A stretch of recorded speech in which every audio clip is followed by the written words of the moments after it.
Possession. Possession क्या चीज है? या अध्यास। अध्यास शब्द है संस्कृत भाषा का।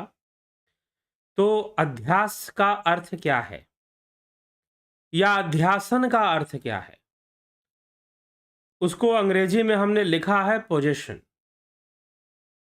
पोजेशन कई लोग समझते हैं, जो अंग्रेजी भाषा का ज्ञान रखते हैं वो पोजेशन का अर्थ तो समझते ही हैं। और अध्यासन का अर्थ क्या है? जो पोजेशन का अर्थ है वही अध्यासन का लगभग अर्थ है। अध्यासन के वैसे तो मुख्य रूप से जो अर्थ है वह अधिकार से है, अध्यक्षता से है। एक शब्द है अध्यक्षता, ठीक ना? अध्यक्ष, प्रेसिडेंट, टू प्रिसाइड, ठीक। पोजीशन का अर्थ और अध्यासन का अर्थ क्या एक ही है? जी हां, लगभग एक ही है। वैसे ये जो पोजीशन शब्द है ज्यादातर जो प्रयोग किया जाता है पश्चिमी देशों में, अमेरिका के अंदर या फिर अंग्रेजी भाषी जो देश हैं जहां इंग्लिश जहां बोली जाती है, पोजीशन वर्ड यूज हो जाता है ज्यादातर के लिए साइकोलॉजिकल प्रॉब्लम्स के लिए, खास करके जो सुपर नेचुरल पोजीशंस होती हैं जिसको घोस्ट पोजीशन कहते हैं, या जो कि एक तरह से ब्लैक मैजिक, विचक्राफ्ट, इन सब चीजों का अंग है पोजीशन। कि जैसे किसी ऊपरी हवा ने, किसी ऊपरी ताकत ने आपके ऊपर अपना कब्जा कर लिया हो और आपके मुंह से वह बोल रहा हो। आपके अंगों और आपके शरीर का प्रयोग कोई दूसरी शक्ति कर रही है, आप नहीं कर रहे हैं, आप नहीं कर रहे हैं, तो वहां पर पोजीशन माना जाएगा। पोजीशन अर्थात कि जो चीज जैसे दिखनी चाहिए या फिर जिसका आधार है या जिसका अधिकार है, उसका अधिकार ना रहकर उसके ऊपर कोई दूसरा व्यक्ति अधिकार जमाना शुरू करे, कोई दूसरी ताकत उसके ऊपर अधिकार जमा ले और उसकी अपनी जो शक्ति है वो उस समय के लिए काम करनी बंद कर दे, तो वो पोजीशन है। पोजीशन का अर्थ है कब्जा, कब्जा कर लेना किसी चीज पर, खासकर विशेषकर ऐसी चीज के लिए कब्जा कर लेना जो आपका नहीं है, आपने गलत ढंग से किया। हालांकि पोजीशन सही ढंग में भी, ये सही अर्थों में भी इस शब्द का प्रयोग होता है। अब यहां पर जो अध्यासन शब्द है संस्कृत भाषा का, उसका अर्थ क्या है? अध्यासन शब्द का अर्थ है वही चीज कि कब्जा कर ले, या मतलब कि वास्तव में जिस वस्तु की सत्ता है वह ना दिखाई देकर कोई दूसरी वस्तु दिखाई देनी शुरू कर दे सत्ता में, वह ना सामने आकर कोई दूसरी चीज आपको दिखनी शुरू हो जाए, कोई दूसरी चीज आ जाए, तो उसे हम अध्यासन कहेंगे। जैसे कि रज्जू में सर्प का दर्शन होना, रस्सी में सांप दिखाई देना। आप थोड़े से अंधेरे कमरे में गए, वहां रस्सी पड़ी हुई थी लेकिन आपको लगा कि नहीं सांप है, सर्प है, और जैसे ही विचार सर्प का आया, एक आइडिया डेवलप हुआ कि यह तो सर्प है, तो लाठी लाओ, डंडा लाओ, पड़ोसी को बुलाओ, सांप को निकालो, भगाओ, मारो, जो करना है। अब 50 तरह की चीजें शुरू हो जाएंगी उसको लेकर, 50 तरह की चीजें शुरू हो जाएंगी। तो यह क्या हुआ? यह अध्यासन हो गया। अध्यासन एक प्रकार की भ्रांति है, अध्यासन भी एक प्रकार का कब्जा है। अर्थात वास्तव में जो वस्तु है वह ना होकर वह कोई और, कुछ समय के लिए वह कोई और हो रहा है। जैसे कि पोजीशन वर्ड में भूत प्रेत से संबंधित चीजों को लिया जाता है कि व्यक्ति के शरीर पर अपना कंट्रोल नहीं रहेगा और उसके ऊपर घोस्ट का पोजीशन हो जाएगा। किसी, हम यहां पर देश में जो है लोग कहेंगे ऊपरी हवा किसी के ऊपर आती है, तो ऊपरी हवा किसी के ऊपर आती है मतलब उस व्यक्ति का अपना अधिकार अपने शरीर पे नहीं रहता है, उसकी अपनी चेतना शरीर के प्रति जो जागृत होनी चाहिए वह नहीं रहती है, और कोई दूसरी शक्ति जो है उसके शरीर का प्रयोग करना शुरू कर देता है। कुछ इस प्रकार की बातें। तो बहुत सारी इसके ऊपर आप अगर सर्च करेंगे तो बहुत सारी हॉलीवुड फिल्में बनी हैं पोजीशन के नाम से, और इन सब चीज़ों पे हॉरर सब्जेक्ट के ऊपर बहुत ज़्यादा पश्चिमी देशों में फिल्में बनती हैं, क्योंकि वहाँ पर भूत प्रेत की मान्यता बहुत अधिक है। शायद हमारे देश से भी कई गुना अधिक भूत प्रेत की मान्यता पश्चिमी देशों में पाई जाती है। तभी ज़्यादातर जो ईसाइयत का जो प्रचार है, ईसाई मत का जो प्रचार है, वो भूत प्रेत प्रेतात्मावाद पर बहुत ज़्यादा निर्भर करता है। डिमोन को भगाने के लिए वो लोग जो है प्रचार करते हैं कि हम तुम्हारा डिमोन खत्म कर देंगे, तुम्हारे घर से डिमोन चला जाएगा। और चलिए, आजकल तो मनुष्य ने ही सारे डिमोनिक एक्ट्स जितने भी हैं, जितने भी राक्षसी कर्म हैं, जितने भी डिमोनिक एक्टिविटीज़ हैं, उसकी जिम्मेदारी आदमी ने खुद ले ली है। बहुत सारे लोग खुद ही डिमोन के रूप में घूमते रहते हैं और तरह तरह के क्रिमिनल एक्टिविटीज़ में इन्वॉल्व होते रहते हैं, कई तरह के काम करते रहते हैं। तो डिमोन ये जो चीज़ है, उससे बचने के लिए क्रिश्चियनिटी उपाय दिया करती है। तो भूत, लेकिन जो मनुष्य रूप में जो डिमोन है, उनसे बचने का कोई उपाय नहीं दे पाती। समस्या यहाँ पर है। तो ईसाइयत जो है, आपको डेमोनिक चीज़ों से बचने का उपाय तो दे देगी, लेकिन मनुष्य रूप में जो डेमोनिक लोग हैं, उनसे बचने का कोई उपाय वह नहीं दे पाती है। तो यहाँ पर यह समस्या आती है। वैसे वैसे उपाय तो आपके भीतर है, प्रत्येक चीज़ का उपाय आपके भीतर है। हमारे चैनल पर प्रेतात्मावाद पर कई वीडियोज़ हैं। एक पूरा प्लेलिस्ट है प्रेतात्मावाद के नाम से, पैरानॉर्मलिज्म के नाम से, ठीक ना? पैरानॉर्मल थिंग्स या पैरानॉर्मल सब्जेक्ट पर एक पूरा प्लेलिस्ट है, आप उसको भी देख सकते हैं। भविष्य में बीच में भी कभी-कभी इन विषयों पर चर्चा होती रही है और बड़े-बड़े इसके जो रिसर्चर्स हुए हैं, साइंटिस्ट हुए हैं, उनकी भी चर्चा होती रही है, जो पैरानॉर्मल थिंग्स के ऊपर रिसर्च करते हैं। तो चलिए, हम ये पोजेशन के कॉन्सेप्ट को क्लियर करने के लिए इन बातों को ले रहे थे। हमारा जो विषय है वो विवेक चूड़ामणि का विषय है, और विवेक चूड़ामणि में आत्मा है, ब्रह्म है, माया है, अनात्मा है और आत्मा वस्तु है। तो हम अनात्म वस्तु की चर्चा करते हुए फिर आत्म वस्तु की चर्चा हमने की। अब आत्म वस्तु की चर्चा कल हमने कर ली, आज अध्यासन की चर्चा है। अध्यासन क्यों? अनात्मा और आत्मा को समझाने के बाद आदि गुरु शंकराचार्य अध्यासन को समझा रहे हैं। अध्यासन को समझाना इसलिए जरूरी है, अध्यासन मतलब पोजेशन, अध्यासन मतलब पोजेशन ही समझिए। और समझना क्यों जरूरी है?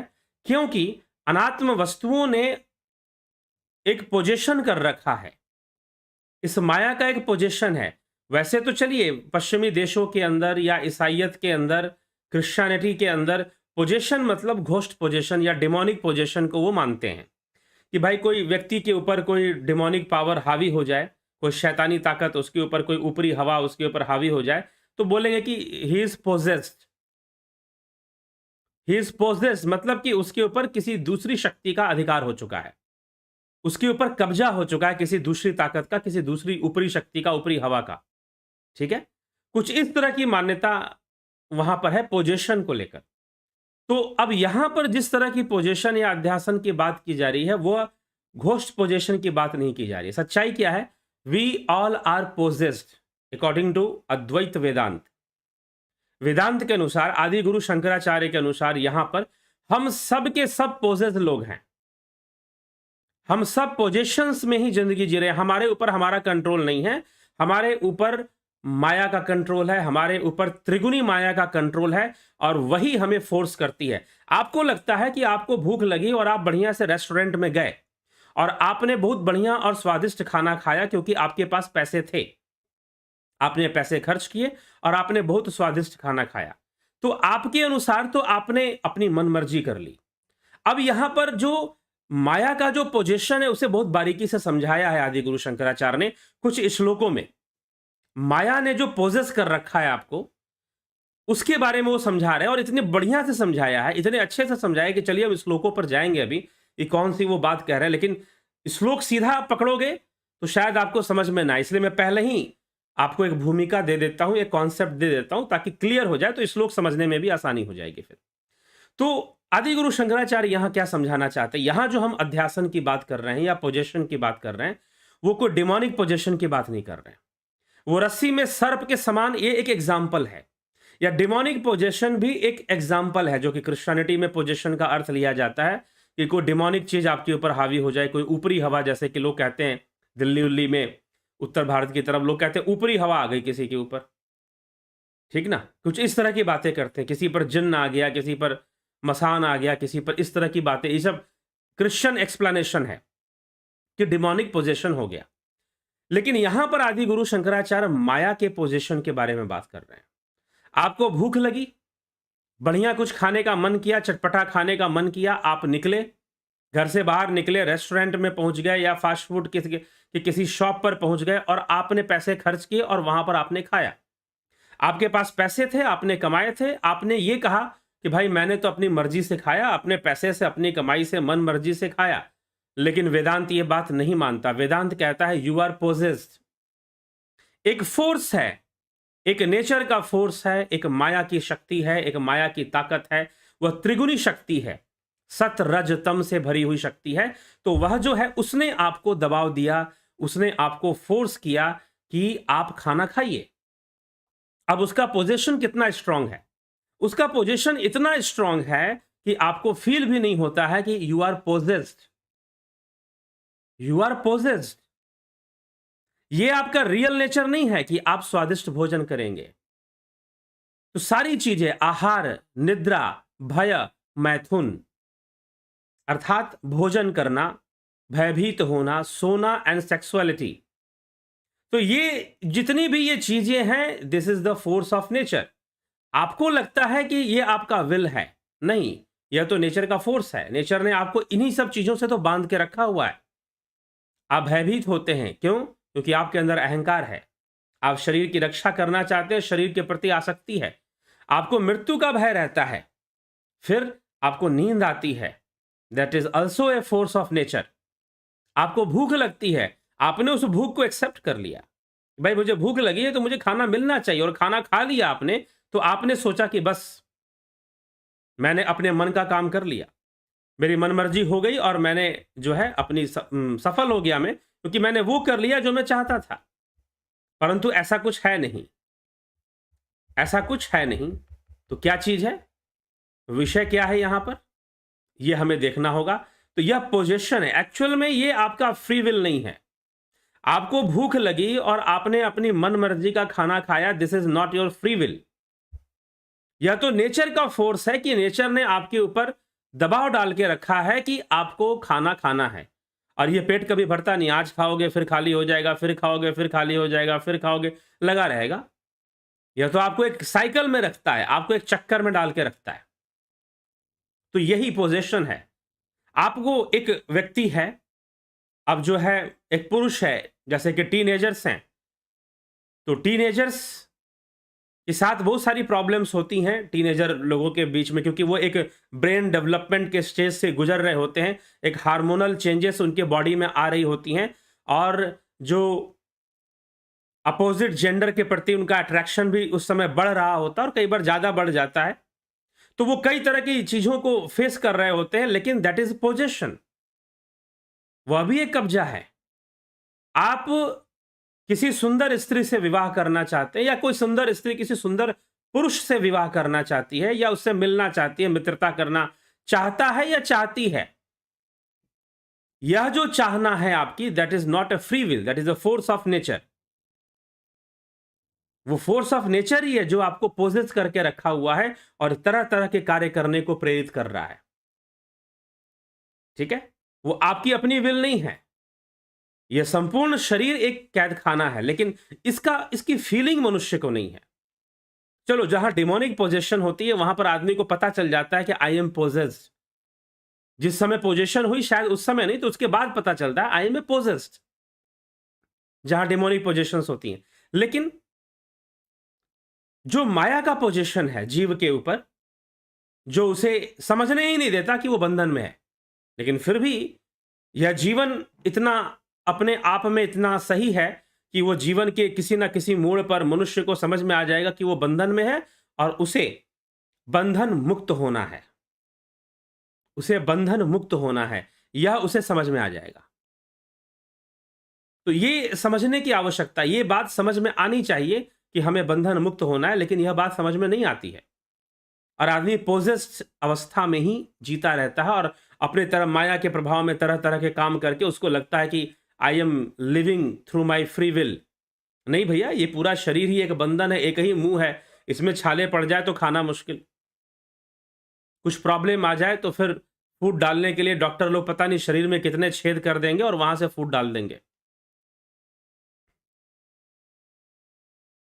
ठीक है, तो ये सब बातें समझनी है। तो पोजीशन यहां पर विवेक चूड़ामणि में जो माया का पोजीशन है उसकी चर्चा की जा रही है और क्या कहा जा रहा है, आइए देख लेते हैं। किस बात को यहां समझाने का प्रयास किया जा रहा है अध्यास अध्यास प्रकरण में। तो कह रहे हैं अन्ना अत्रान आत्मन हमिति मतिर्बंध एषो अस्य पुंसः प्राप्तो अज्ञानं जनन मरण क्लेश समाप्त हेतु येनैवायं वपुरिद मसत् सत्यमित्यात्म बुद्धया पुष्यत्युक्षत्यवती विषय स्तंतुभि कोशकृद्वत् पुरुष का अनात्म वस्तु में अहम, पुरुष का अनात्म वस्तु में अहम, अनात्म वस्तु ध्यान सुनिएगा, अनात्म वस्तु क्या है? महत तत्व से लेकर शरीर तक, स्थूल देह तक जितने भी विषय हैं, चाहे वो पंचभूत हों, चाहे पंच तन मात्राएं हों, चाहे पंच ज्ञानेन्द्रियां हों, चाहे पंच कर्मेंद्रियां हों, चाहे अंतःकरण चतुष्टय हो, ये 24 तत्व महत से लेकर देह पर्यंत जितने भी विषय हैं वह सबके सब अनात्म वस्तु हैं। चाहे आप किसी से प्रेम करते हैं, चाहे आप किसी से नफरत करते हैं, चाहे आप किसी के लिए पुण्य करते हैं, चाहे पाप करते हैं, चाहे दान पुण्य करो, जो करो, चाहे आपके अंदर दया भाव हो, चाहे आपके अंदर माया हो, जो भी हो, वह सब अनात्म विषय है। इंद्रियों के द्वारा अनुभव किया गया प्रत्येक विषय अनात्म विषय ही है। ठीक, चाहे सुगंध हो, चाहे दुर्गंध हो, चाहे अच्छा स्पर्श हो, चाहे कठोर स्पर्श हो, ठीक, वो सब के सब अनात्म वस्तु ही हैं। तो पुरुष का अनात्म वस्तुओं में अहम का होना, अहंकार का होना, अर्थात अपने शरीर में अहंकार का होना, अपने अस्तित्व में, अपने शारीरिक अस्तित्व में अहंकार का होना, अहम, इस आत्म बुद्धि का होना ही जन्म मरण रूपी क्लेशों की प्राप्ति कराने वाला अज्ञान से प्राप्त हुआ बंधन है। यह अज्ञान से प्राप्त हुआ, क्योंकि अनात्म वस्तुओं में अहम का होना ही अज्ञान से प्राप्त हुआ, अविद्या से प्राप्त हुआ बंधन है, जिसके कारण यह जीव इस असत शरीर को सत्य समझकर, अर्थात शरीर को, असत शरीर को सत्य समझकर इसमें आत्मबुद्धि हो जाने से तंतुओं से रेशम के कीड़े के समान इसके विषयों द्वारा पोषण, मार्जन और रक्षण करता है। ठीक ना, विषयों में लिप्त हो जाता है और विषयों के द्वारा ही इस शरीर का पोषण, मार्जन और रक्षण वो करता रहता है। इसे साफ करता रहता है, इसका पोषण करता रहता है और उसकी रक्षा करता रहता है, कोई बीमारी ना लग जाए, कहीं से कोई चोट ना लग जाए, और इस प्रकार से वो चलता रहता है। तो यह जो अहम भाव है, अनात्म वस्तुओं में अहम भाव का आ जाना, अविद्या जनित अहम भाव, अज्ञान जनित अहम भाव का आ जाना, यह जो है अनात्म वस्तुओं में जो अहम भाव आएगा वो अज्ञान जनित ही होगा, वो अविद्या जनित ही होगा। ठीक है, क्योंकि जैसे ही ज्ञान होगा तब तो मुक्ति का मार्ग शुरू हो जाएगा, मुक्ति की प्रक्रिया फिर जुड़ जाओगे। तो अनात्म वस्तुओं का यहां पर अहम हो जाना, यह जो है बंधन है, यहां पोजेशन है, you are possessed, you are possessed here. तो यह एक बंधन है, यही अध्यास है, यही अध्यासन है। तो यहां एक बंधन है और उस बंधन के कारण आप असत वस्तु को सत मानते हैं। उस बंधन के कारण आप क्या करते हैं? असत वस्तु को सत मानना शुरू कर देते हैं। अर्थात आप रज्जू में सर्प ढूंढ लेते हैं, आप रज्जू में सांप देखना शुरू कर देते हैं। फिर आगे क्या कह रहे हैं इसको देखिए। अतस्मिस्तद बुद्धि प्रभवति विमूढ़स्य तमसा विवेका भावाद्वै स्फुरति भुजगे रज्जुधीषणा ततो अनर्थव्रातो निपतति समादातुरधिक स्ततो यो असद्ग्राह सही भवति बंध शृणु सखे। मूढ़ पुरुष को तमोगुण के कारण ही, मूढ़ पुरुष को तमोगुण के कारण ही अन्य में अन्य बुद्धि होती है। तमोगुण के कारण उसे अन्य में अन्य बुद्धि प्राप्त हो जाती है। विवेक ना होने से ही रज्जु में सर्प बुद्धि होती है। ऐसी बुद्धि वाले को ही नाना प्रकार के अनर्थों का समूह आकर घेर लेता है। अतः हे मित्र तुम सुनो, यह जो असदग्राह है वही बंधन है। असदग्राह, ग्राह मतलब मगरमच्छ। यह जो असत है, असत वस्तु है, जो अनात्म वस्तु है, वही ग्राह है। और तमोगुण की अधिकता होने के कारण भ्रम पैदा होता है, इल्यूजन्स होते हैं। डिल्यूजन्स, कई तरह के भ्रांतियां पैदा हो जाती हैं और उन भ्रांतियों के वशीभूत वह सुखी होता रहता है, दुखी होता रहता है। आगे कहते हैं, अखंड नित्याद्वय बोध शक्त्या स्फुरंत आत्मा नमनंत वैभवम समावृणोत्यावृति शक्तिरेशा तमोमयी राहुरिवार्क विमम। अखंड, नित्य और अद्वयी बोध शक्ति से स्फुरित होते हुए अखंडैश्वर्य संपन्न आत्म तत्व को यह तमोमयी आवरण शक्ति इस प्रकार ढक लेती है जैसे सूर्यमंडल को राहु ने ढक लिया हो। तो जो हमारे अंदर जो आत्मा की शक्ति है, जो आत्मा हमारे भीतर ही, हमारे साथ ही है, लेकिन फिर भी अविद्या ने उसको ढक के रखा हुआ है। तमोमयी जो आवरण शक्ति है, तमोमयी आवरण शक्ति की बात की जा रही है, उसने ढक के रखा हुआ है। ठीक है। तिरोभूते स्वात्मन्य मल तरते जोवती पुमाननात्मानं मोहादहमीति शरीरम कलयति ततः क्राम क्रोध प्रभृति भीरमुम बंधन गुणई परमं विक्षेपाख्या रजसः उरुशक्ति व्यर्थयति। अति निर्मल तेजोमय आत्म तत्व के तिरोभूत होने पर पुरुष अनात्म देह को ही मोह से मैं हूं ऐसे मानने लगते हैं। अर्थात आत्म तत्व का तिरोभूत होने का मतलब अदृश्य होना। तिरोभूत होने का मतलब अदृश्य होना।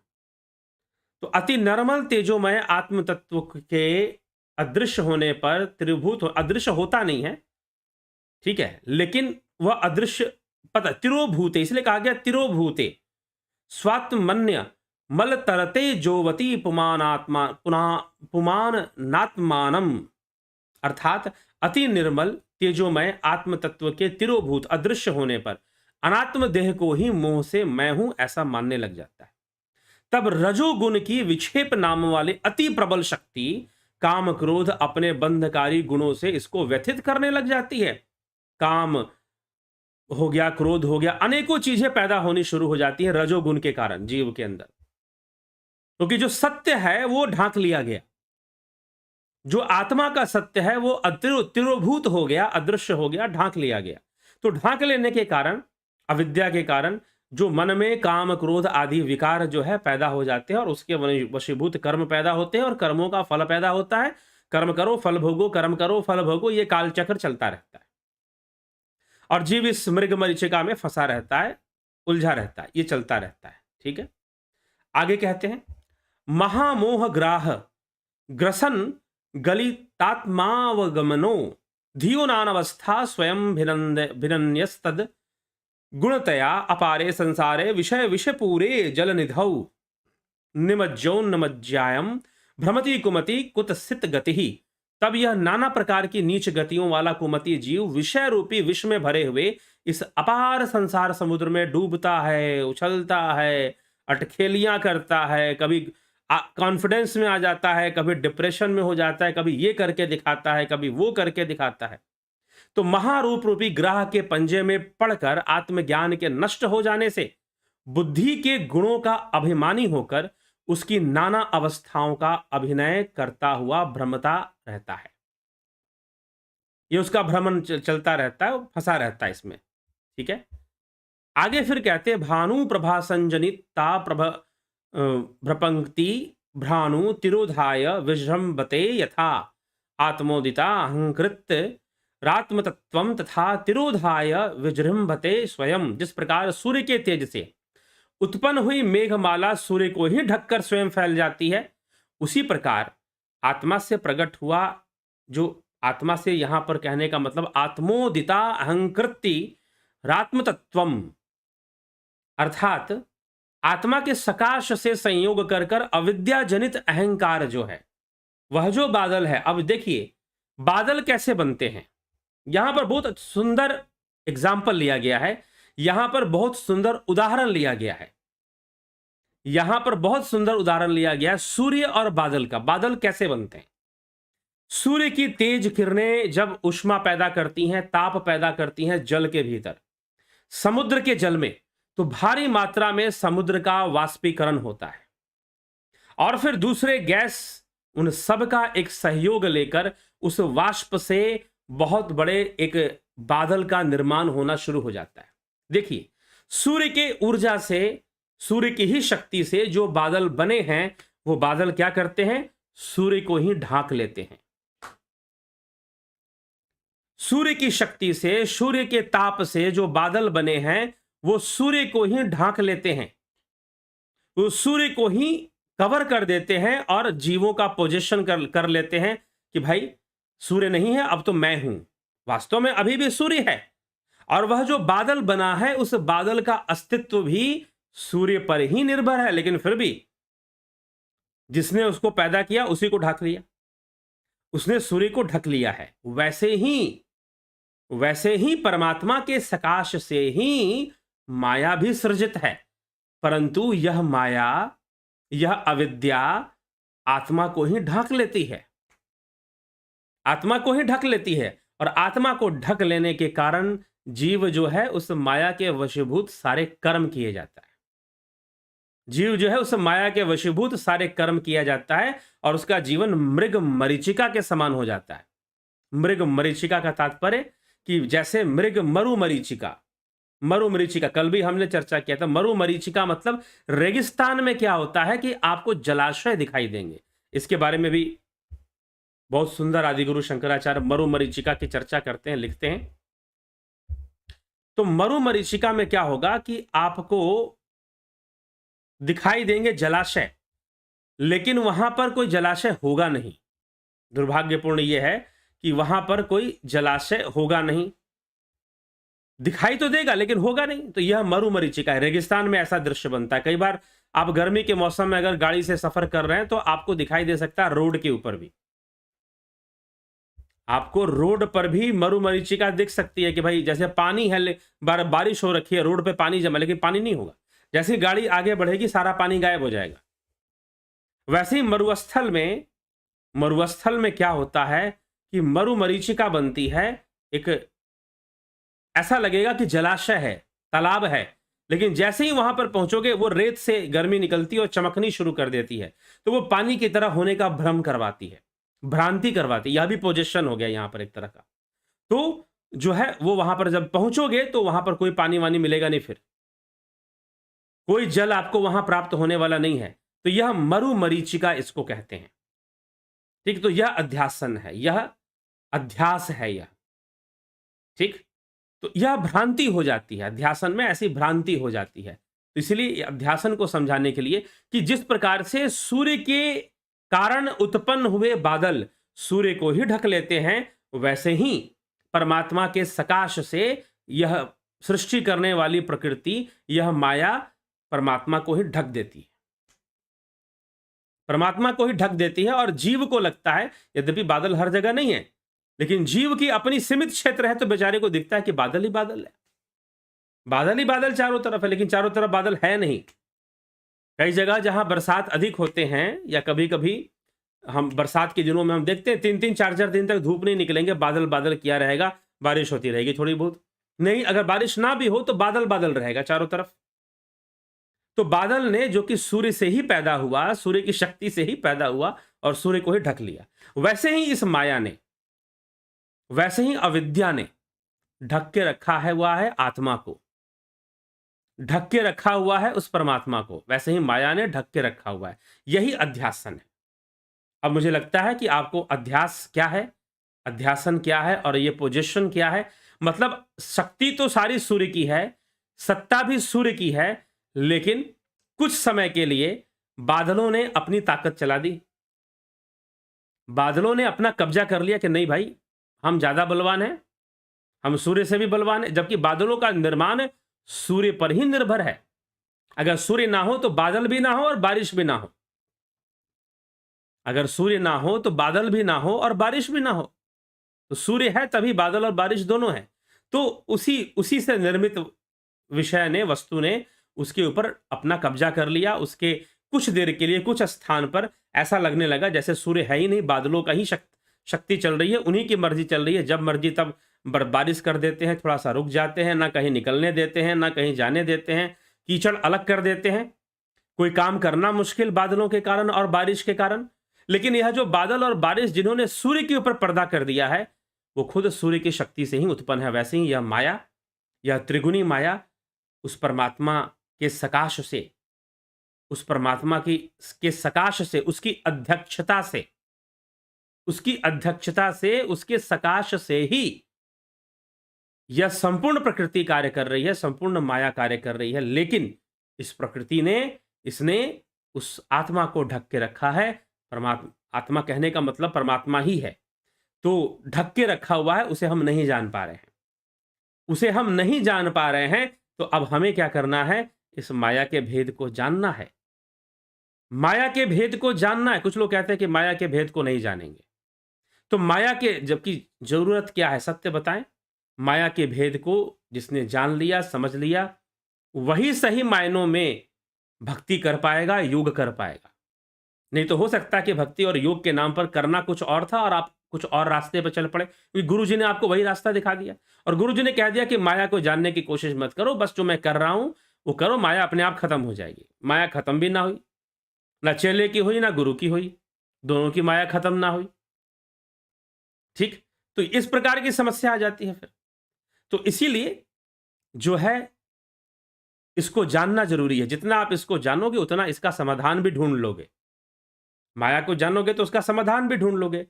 उसके सत्य को जानना जरूरी है। वो असत रूप में हमारे सामने है, परंतु उसके सत्य को जानना जरूरी है। तो सत्य ने, अब एक बार क्या हुआ, एक छोटी सी कहानी, मैंने कोई प्रवचन कर रहे थे, तो मैंने उनके मुख से सुनी थी।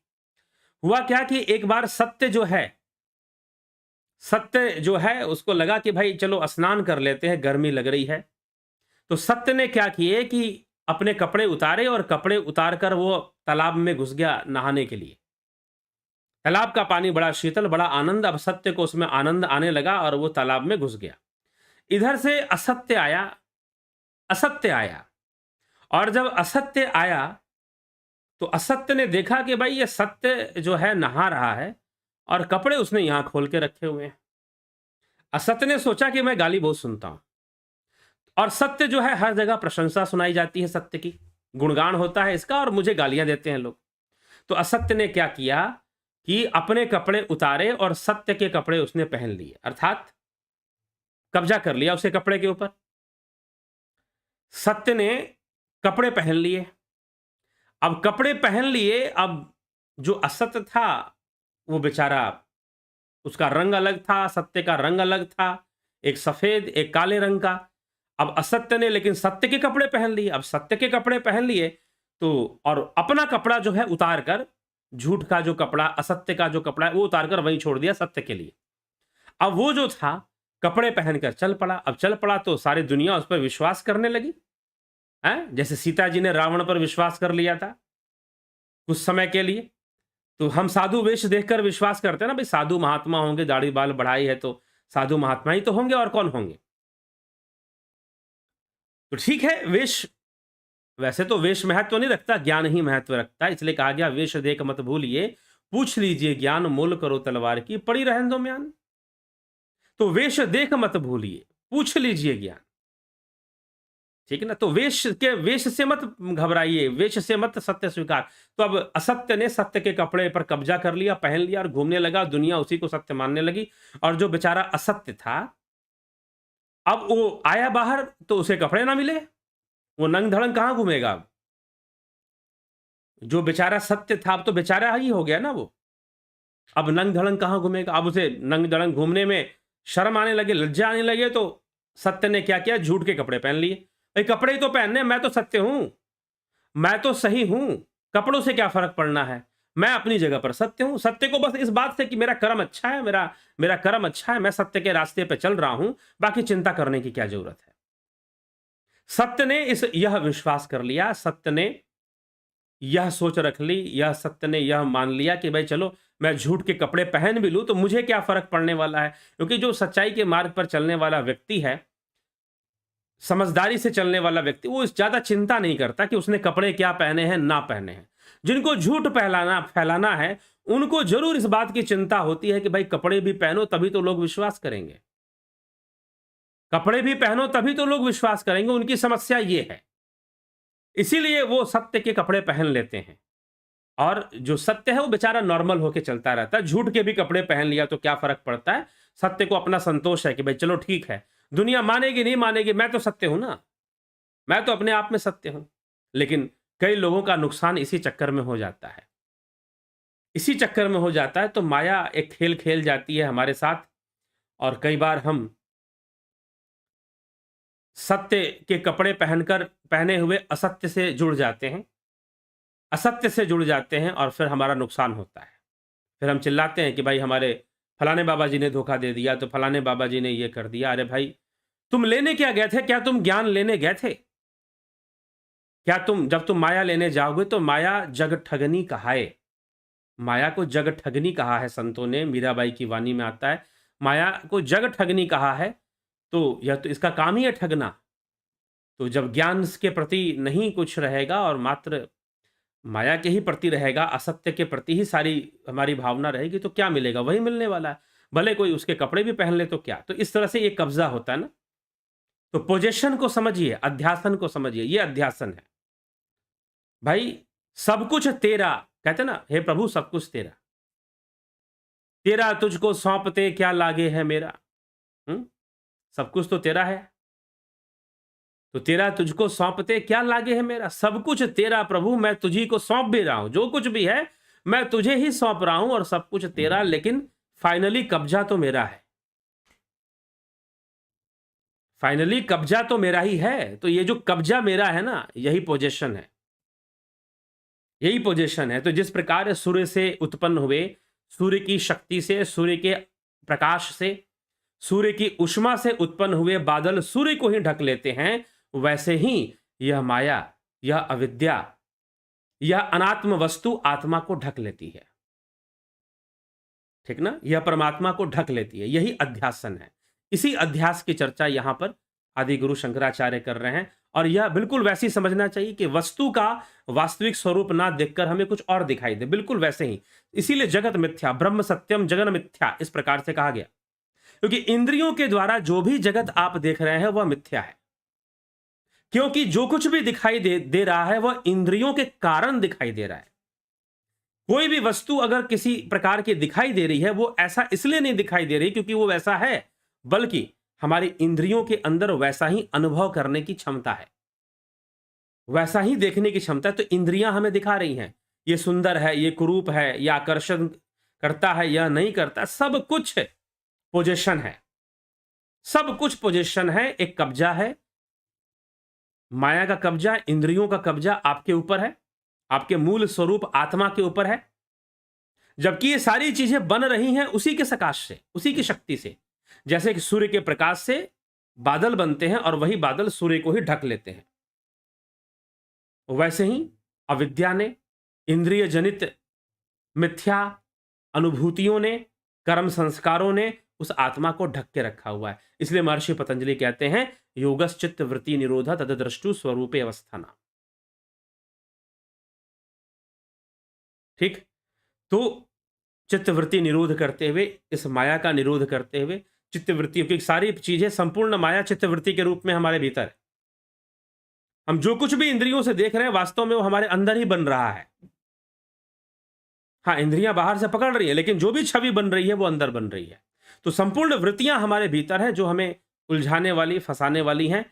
तो उनका पोजीशन है, उन्होंने पोजेस करके रखा, और हमें फिरत सदा माया करी प्रेरा, काल ही कर्म ही स्वभाव गुण घेरा, कबहू करी करुणा नर देही, देत ईश बिनु हेतु सनेही। फिरत सदा माया से प्रेरित होकर जीव भटकता रहता है।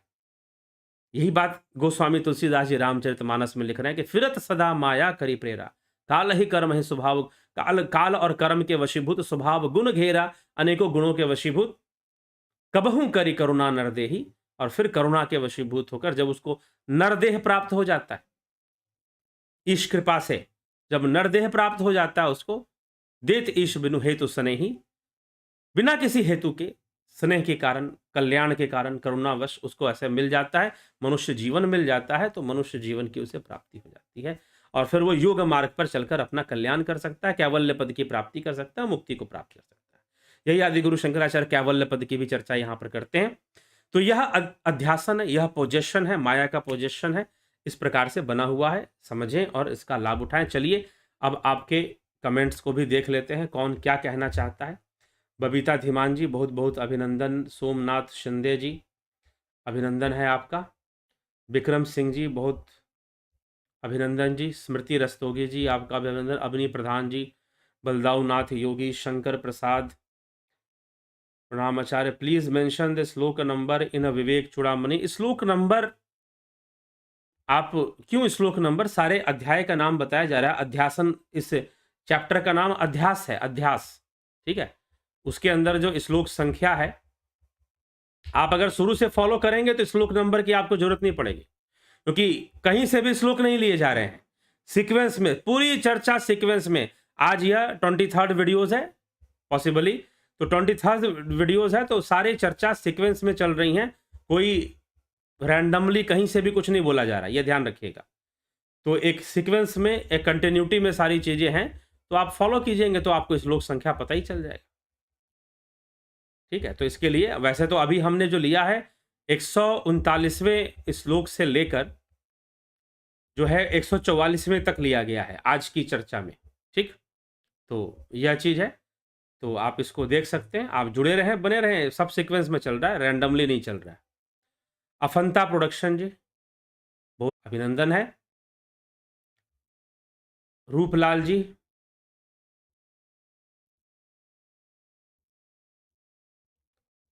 बहुत बहुत सभी का अभिनंदन। जुड़े रहें, बने रहें सभी लोग।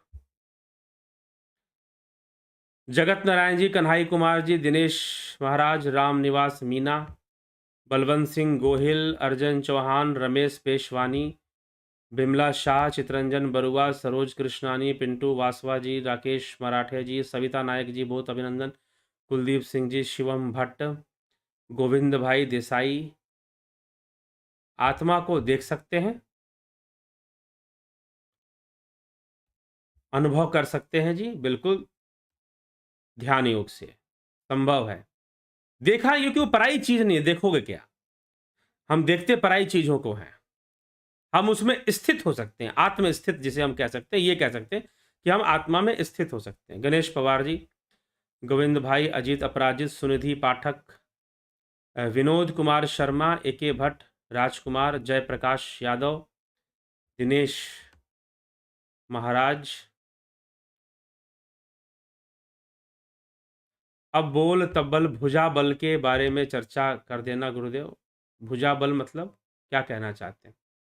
भगो धारण करने वाले भगवान हैं, तो भग क्या है? भग पर कई बार चर्चा हो चुकी है। ऐश्वर्य, कीर्ति, सौम्यता, ब्रह्मचर्य, ब्रह्मचर्य अथवा वहाँ वीर्य भी कहा जाता है उसको। इन सबों से जो संपन्न है, ऐश्वर्य है, कीर्ति है, सौम्यता है, ब्रह्मचर्य है, और फिर आपके न्याय है, जिसके अंदर ये सारे भग होते हैं, वह भगवान उनको कहा जाता है। करुणा है, जिसके अंदर न्याय करुणा भी है, तो 6 भग होते हैं। तो ये 6 भग से संपन्न शक्ति। ऐश्वर्य मतलब सिद्धियों से मतलब है, अष्ट सिद्धियों से। चर्चा कई बार हुई है, ऐसी बात नहीं है। मेरे ख्याल से जो हमेशा ज्वाइन करते हैं उनको तो यह बात रट भी गई होगी कि हाँ भाई, भगों से संपन्न, 6 भगों से संपन्न भगवान है।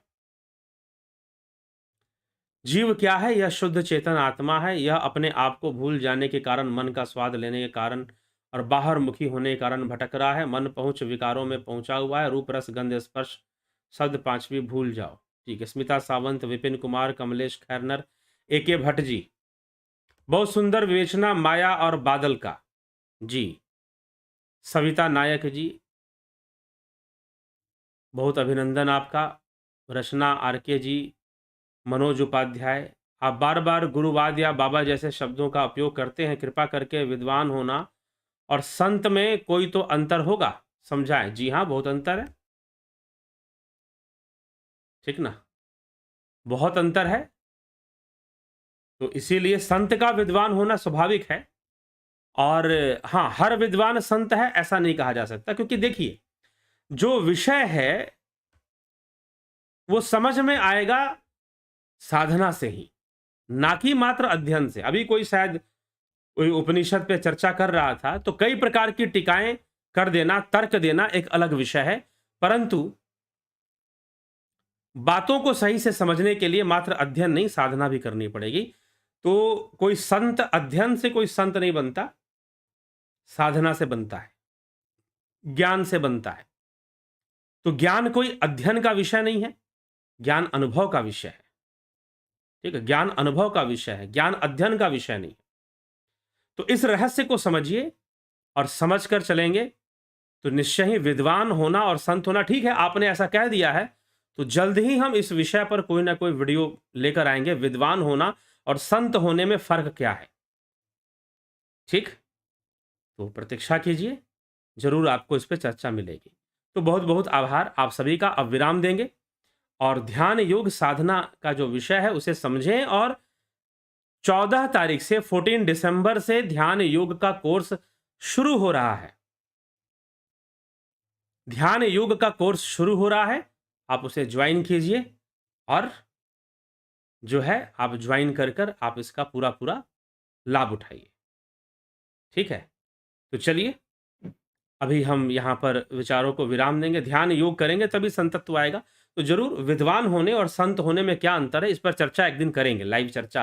अच्छा विषय है ये, तो इस पर एक दिन लाइव चर्चा में इस पर लाया जाएगा यह विषय और इस पर चर्चा किया जाएगा। चलिए बहुत बहुत आभार आप सभी का। जुड़े रहें, बने रहें, लाभ उठाते रहें और शेयर भी करें ताकि दूसरे लोग भी समझें और लाभ उठा पाए।